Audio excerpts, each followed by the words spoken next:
Hi guys! Welcome back to my channel. So ngayon pag-uusapan natin kung mananalo ba si CJ Opiasa sa Miss Grand International 2024. Guys, 50-50 ako. 50% na mananalo siya at 50% na hindi siya mananalo. 3 points yung ibibigay ko sa iyo. Number 1, malakas pa rin talaga yung kutob ko na hindi talaga mananalo sa CJ Opiasa. Pinaka main reason yan is ayaw ni Nawat. Ayaw talaga niya ng isang Filipino. Ayaw niya talaga ng isang Filipina. Pinaglalaroan lang niya tayo.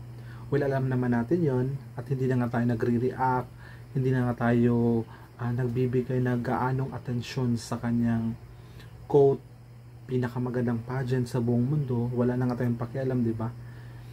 Kaya gumagawa lang siya ng mga eksena na parang gusto niya si CJ, gumagawa na siya na parang napapahanga siya ni CJ, pero wala. We know na galit talaga siya sa mga Filipino. Kaya hindi pa lang talaga mananalo si CJ Opiasa. First runner-up could be, but I don't know if Golden Crown ba yan or iwan ko. 'Di ba? So hopefully mananalo si CJ, pero para sa akin mahirap siya mananalo. Kaya 50-50. Number 2 guys, it could be possible na mananalo si CJ kasi nararamdaman na ni Nawat yung wala na tayong pakialam sa kanya. So siguro gusto niyang kunin yung atensyon natin, gusto niya kunin yung mga loob ng mga Filipino fans. Ipapanalo niya si CJ for that sake, 'di ba? Pero Nawat is very unpredictable. He's cruel. Cruel-coated talaga 'yan. So mahirapan pa rin talaga tayo na makakuha ng Golden Crown. Pero gusto ba talaga natin magka-Golden Crown? It doesn't matter naman, 'di ba?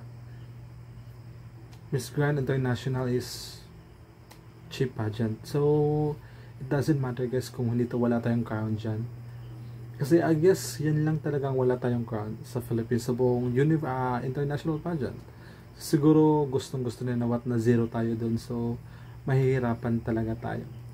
Third point guys, kung bakit 50-50 kasi magaling talaga maglaro si Nawat, no?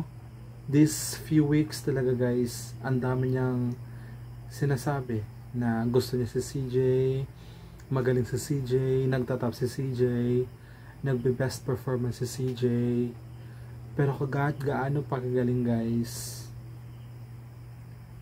nakanawat pa rin yung tamang reason. Hindi natin siya kilala natin siya as a cooker, as a chef, pero yung nasa isip niya siya pa rin talaga yung nakakaalam kung ipapanalo niya si CJ. So sa atin guys, just go with the flow na lang. Wag na lang nating idiin yung sarili natin na go CJ, na talagang mananalo si CJ. Kasi like at isa manalo, madi-disappoint lang tayo, no? So yan guys, thank you so much for watching guys. Love